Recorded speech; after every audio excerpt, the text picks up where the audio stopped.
अस्सलाम वालेकुम, हाजिर अपने नई वीडियो के साथ। तो आज का हमारा topic class 10 chemistry chapter number 3 organic chemistry का topic number 3.4 alkanes and alkyl radicals और इसका तीसरा topic formation of alkyl radical. Topic number 3.4 की ये तीसरी वीडियो है, ठीक है। तो आज जानेंगे बेटा फॉर्मेशन ऑफ अल्काइल रेडिकल। तो अल्काइल रेडिकल किस तरीके से बनते हैं हमारे पास, ठीक है, और उनकी नेमिंग किस तरीके से करते हैं। तो alkyl radicals are alkane derivatives. तो इसका मतलब क्या हुआ कि अल्काइल रेडिकल्स जो है वो बनते किससे हैं बेटा, अल्केन से बनते हैं, ठीक है। तो alkyl radicals are alkane derivatives. तो अल्केन में से ही अल्काइल रेडिकल्स बनते हैं। तो जब अल्केन में से एक हाइड्रोजन एटम रिमूव होता है तो आपके पास अल्काइल रेडिकल्स बनता है, ठीक है।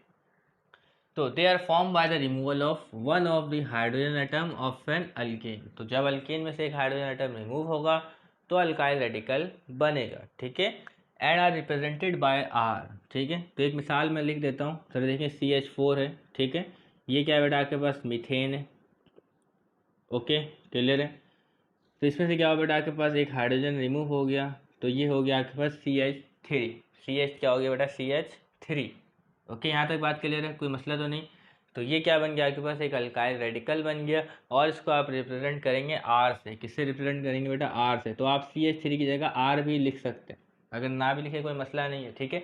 अभी आपने रिप्रेजेंट नहीं करना, खैर अभी इसको हटाएं। Their name is written by substituting. ये तो मीथेन था, इसका नाम किस तरीके से लिखेंगे, अल्काइल रेडिकल का नाम किस तरीके से लिखेंगे। तो ये एक अल्काइल रेडिकल है जो कि बना मीथेन से। तो अल्काइल रेडिकल क्या है बेटा, अल्केन डेरिवेटिव है। और इसका नाम किस तरीके से लिखेंगे, तो their name is written by substituting the letter an. तो आपके पास जो मीथेन में जो लेटर ANE दिया गया है, इसको सब्सटीट्यूट करना है, इसको माइनस रिप्लेस करना है, ठीक है, विद द लेटर YL। तो इसका नाम आप लिखेंगे मिथ, ठीक है, और एक लेटर लगाएंगे YL। तो ये हो जाएगा मिथाइल। क्या हो जाएगा बेटा आपके पास, मिथाइल, ठीक है, क्लियर है, कोई मसला तो नहीं। इसी तरीके हमारे पास एक और मौजूद बेटा C2H6, ठीक है। इसमें से भी क्या हो बेटा, एक हाइड्रोजन रिमूव हो गया, ठीक है, क्लियर है। तो पहले इसका नाम था बेटा इथेन, बखूबी आप जानते होंगे इसको इथेन क्यों कह रहे हैं, ठीक है। तो एक हाइड्रोजन रिमूव हो गया तो क्या आएगा बेटा, इथ एन रिमूव, तो क्या लगेगा बेटा, YL। तो ये क्या हो गया बेटा, इथाइल, क्लियर है। तो इन तमाम को आप आर से रिप्रेजेंट कर सकते हैं, आर से, ठीक है, ओके। आर का मतलब क्या है बेटा, अल्काइल रेडिकल। तो अल्काइल रेडिकल और अल्केन डेरिवेटिव, ये भी बात आपको समझ में आ गई। They are form by the removal of one hydrogen atom. एक हाइड्रोजन रिमूव हुआ, बना एक हाइड्रोजन रिमूव हुआ, आपके पास अल्काइल रेडिकल बन गया। रिप्रेजेंट करते हैं इसको आर से। तो their name is written by substituting the letter AN in alkane. तो अल्केन में से ANE निकाल लेंगे और YL से रिप्लेस कर देंगे। तो इस तरीके से ये बन जाएगा। और इसका जनरल फार्मूला है CnH2n+1। तो अल्केन का जनरल फार्मूला आपके पास है CnH2n+2 और अल्काइल रेडिकल का जनरल फार्मूला है आपके पास, ठीक है, CnH2n+1।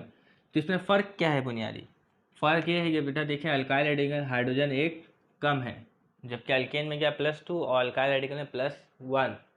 तो जैसा कि आपको बताया कि अल्काइल रेडिकल कब बनता है, जब क्या है बेटा, एक हाइड्रोजन एटम रिमूव हो अल्केन से, तभी अल्काइल रेडिकल का फॉर्मूला है CnH2n+1, ठीक है। तो अब आज हम मुख्तलिफ अल्केन्स को देखते हैं। तो पहला अल्केन लिखते हैं, वो क्या है बेटा हमारे पास, वो है मीथेन, ठीक है। क्या है बेटा, मीथेन। और उसका आगे बाद जो मॉलिक्यूलर फार्मूला है वो होता है आपके पास CH4। क्या होता है बेटा, CH4। तो क्या है बेटा, CH4 अगर एक हाइड्रोजन रिमूव हो जाए, तो एक हाइड्रोजन जब इसमें से रिमूव हो जाएगा तो ये हो जाएगा बेटा CH3। क्या हो जाएगा बेटा, CH3।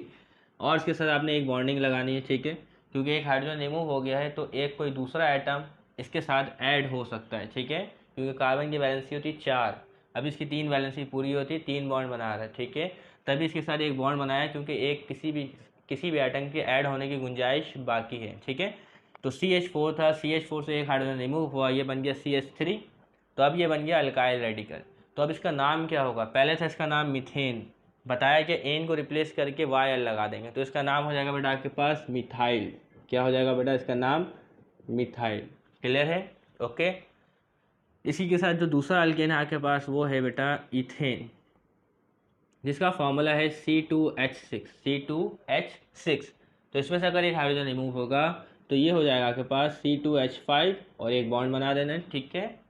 तो पहले से नाम था बेटा इथेन, एन रिप्लेस होगा YL से, तो इसका नाम हो जाएगा बेटा आपके पास इथाइल, ठीक है, तो ये बॉन्डिंग लगाने का मतलब ये कि यहाँ पे कोई दूसरा आइटम ऐड हो सकता है। तीसरा आपके पास है बेटा प्रोपेन, ठीक है। अभी ये मॉलिक्यूलर फार्मूला लिख रहे हैं, ठीक है। इसके बाद जो स्ट्रक्चरल फार्मूला लिख के भी आपको समझाएंगे क्योंकि किताब में मौजूद है। प्रोपेन जिसका फार्मूला होता है मॉलिक्यूलर फार्मूला C3H8, तो इसमें से एक हाइड्रोजन निकल जाएगा, तो ये हो जाएगा आपके पास C3H7, ठीक है। तो इसका नाम अब क्या होगा बेटा, प्रोपेन से चेंज हो जाएगा, एन चेंज होगा YL से, तो प्रोपाइल। क्या इसका नाम होगा बेटा, प्रोपाइल। क्लियर है। चौथा है बेटा आपके पास ब्यूटेन। ब्यूटेन का फॉर्मूला है C4H10, तो एक हाइड्रोजन रिमूव होगा, तो ये हो जाएगा C4H9, तो एक बॉन्ड लगाएं, ठीक है। इसका नाम क्या होगा बेटा, ब्यूटेन से ANE निकलेगा, तो ये हो जाएगा, ब्यूटेन से ANE हटा दें तो ये हो जाएगा आपके पास ब्यूटाइल। क्लियर है। पांचवा आपके पास मौजूद है बेटा पेंटेन। तो पेंटेन का फॉर्मूला है C5H12, तो इससे एक हाइड्रोजन निकलेगा, तो ये हो जाएगा C5H11, ठीक है। एक बॉन्ड लगा दें। क्लियर है। तो अब इसका नाम क्या होगा बेटा, प्रोपेन से इसका नाम हो जाएगा प्रोपाइल। पेंटाइल, क्या नाम हो जाएगा बेटा, पेंटाइल, PENTYL, ओके। क्लियर है। छठा आपके पास मौजूद है बेटा हेक्सेन। हेक्सेन का आपके पास मॉलिक्यूलर फॉर्मूला है C6H14, ठीक है।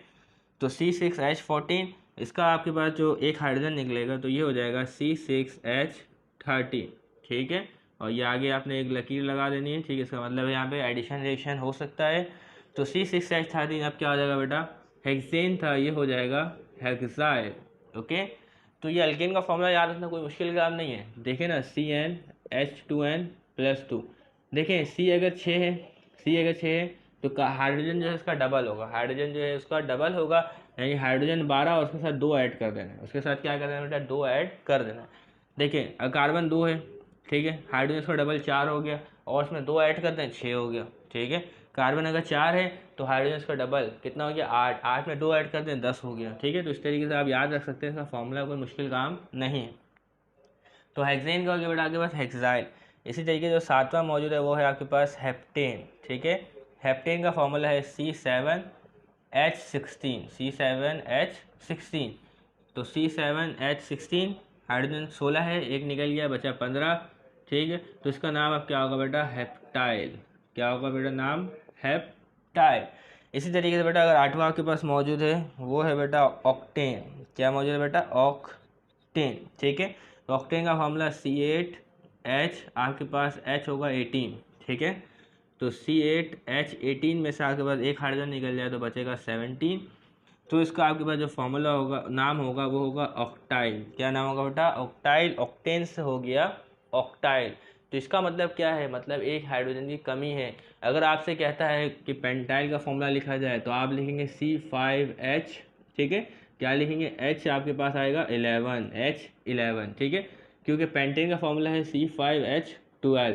तो एक इलेक्ट्रॉन, एक हाइड्रोजन रिमूव कर दें तो ये हो जाएगा बेटा 11, ठीक है। तो बात समझ में आ रही। तो कोई इतना मुश्किल काम नहीं है, नहीं तो आप फॉर्मूला इस्तेमाल कर सकते हैं, जनरल फार्मूला CnH2n+1। तो अगर आपसे कहा जाता है बेटा ब्यूटाइल का फॉर्मूला लिखें, तो n की जगह आपने रखना है 4, ठीक है, H2n की जगह रखना है 4, तो ये आया C4, 2 4 8 +8 हो गया +1 9, C4H9, ये रहा ब्यूटाइल का फॉर्मूला C4H9, ठीक है। तो इस तरीके से आप क्या इसको कर सकते हैं, ओके। तो अब इसके अलावा हमारे पास ऑक्टाइल हो गया। अब उसके बाद क्या बेटा, नॉनेन। तो 10वां है बेटा, 9वां है आपके पास नॉनेन। नॉनेन का फॉर्मूला होता है C9H20, तो क्या है बेटा C9H19, एक हाइड्रोजन रिमूव हो गया, तो क्या होगा बेटा, इसका नाम होगा नोनाइल, ओके। लेकिन इतने नौबत नहीं आती, ज़्यादातर हमारा काम पेंटाइल तक होता है, ठीक है। इसी तरीके 10वां अगर हमारे पास होगा वो होगा बेटा डिकेन। क्या होगा बेटा, डिकेन, जिसका फॉर्मूला होगा C10H22, और क्या है C10H21। तो अब इसका नाम क्या होगा बेटा, डिकाइल, ओके। तो इस तरीके से आपने सीख लिया कि बेटा अल्काइल रेडिकल किस तरीके से फॉर्म होता है। तो अब बढ़ते हैं इसके कुछ और सवालात की तरफ। तो इसमें तो हाइड्रोजन रिमूव हो गया, आपने मॉलिक्यूलर फार्मूला में देखा। अब है मॉलिक्यूलर फार्मूला में नहीं देखेंगे, अब एक कंडेंस स्ट्रक्चरल फार्मूला लिखेंगे, ठीक है, और उसमें से हाइड्रोजन रिमूव करेंगे, तो देखते हैं उसका नाम क्या होगा, ठीक है। तो अब तक आपने सीखा है कि अल्काइल रेडिकल किस तरीके से बनता है, ठीक है। तो प्रोपेन और ब्यूटेन के एक से ज़्यादा अल्काइल रेडिकल्स मौजूद होते हैं, तो उनको सीखते हैं, ठीक है। तो there are more than one type of propane and butane radicals, ठीक है। Propane has chain structure that is straight. तो यहाँ पे आप देख सकते हैं कि स्ट्रक्चर हमारे पास मौजूद है, ये है बेटा प्रोपेन का। तो किस तरीके से आप पहचान सकते हैं प्रोपेन का स्ट्रक्चर है, तो प्रोप के मायने नंबर ऑफ कार्बन 3 होते हैं, तो इसमें देखिए नंबर ऑफ कार्बन 3 मौजूद है, ठीक है। और कार्बन कार्बन के बाद सिंगल बॉन्ड मौजूद है, तो सिंगल बॉन्ड, तो उसके लिए जो आप सफिक्स इस्तेमाल करते हैं वो एन इस्तेमाल करते हैं। तो ये क्या है बेटा आपके पास प्रोपेन है, ठीक है। तो propane has a chain structure that is straight when terminal hydrogen is remove. तो क्या है बेटा, जब टर्मिनल हाइड्रोजन रिमूव हो जाए, टर्मिनल यानी एंड वाला हाइड्रोजन, ठीक है, तो it is called N propyl. When terminal hydrogen is remove it is called N propyl. और when hydrogen from the central carbon is remove, तो एक बार अगर हाइड्रोजन यहाँ से रिमूव होगा तो एन प्रोपाइल कहलाएगा, और अगर हाइड्रोजन जो है वो सेंट्रल कार्बन से रिमूव होगा तो वो कहलाएगा आइसोप्रोपाइल। तो आज इसको देखते हैं किस तरीके। तो हमारे पास प्रोपेन मौजूद है, तो क्या बेटा जब अल्काइल बनता है तो उसके लिए हाइड्रोजन का रिमूव होना ज़रूरी है। कितने हाइड्रोजन, एक हाइड्रोजन का। तो अगर टर्मिनल कार्बन से एक हाइड्रोजन रिमूव होता है तो आइए देखिए, तो ये एरो आप देख रहे हैं, पहला है रिमूवल ऑफ टर्मिनल हाइड्रोजन और दूसरा है रिमूवल ऑफ सेंट्रल हाइड्रोजन। तो टर्मिनल हाइड्रोजन रिमूव होता है तो हमारे पास बचेगा CH3, CH2 और CH3, और उसके साथ आपने एक स्ट्रेट लाइन बनानी है। इसका मतलब है कि कार्बन के पास एक अनपेयर्ड इलेक्ट्रॉन है, तो यहाँ बेटा बॉन्डिंग की गुंजाइश मौजूद है, कोई दूसरा एटम यहाँ पर ऐड हो सकता है, ठीक है। तो इसका नाम क्या होगा बेटा, जो आपके पास हाइड्रोजन है वो रिमूव हुआ टर्मिनल से, तो इसका नाम होगा n propyl normal propyl. Okay, clear है।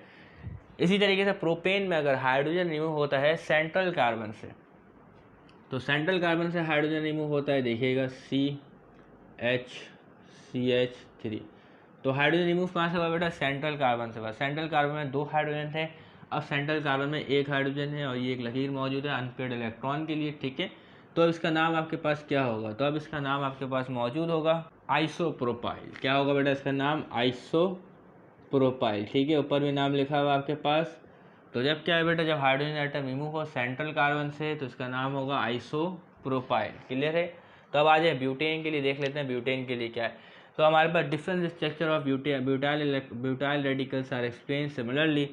तो ये है आपके पास ब्यूटेन, कैसे है बेटा, कार्बन की तादाद टोटल 4 है, 1 2 3 4, और तमाम के दरमियान कार्बन के दरमियान सिंगल बॉन्डिंग मौजूद है। तो ये क्या है बेटा, ब्यूटेन। तो इसमें से रिमूवल ऑफ हाइड्रोजन होगा टर्मिनल से और सेंट्रल कार्बन से।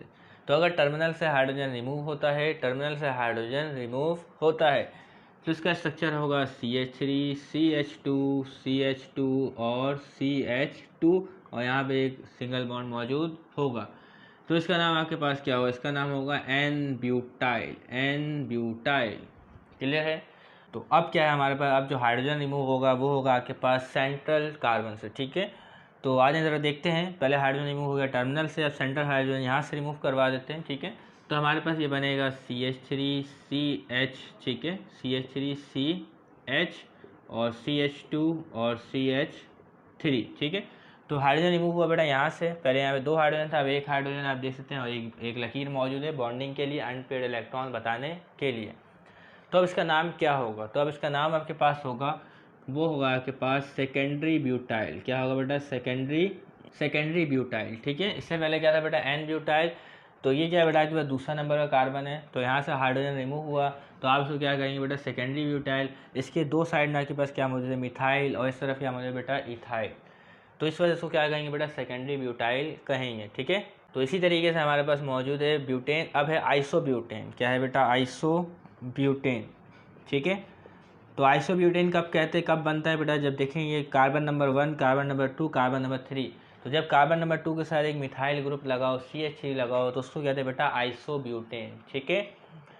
तो आइसोब्यूटेन में से रिमूवल ऑफ हाइड्रोजन होगी टर्मिनल से और रिमूवल ऑफ हाइड्रोजन होगी सेंट्रल कार्बन से।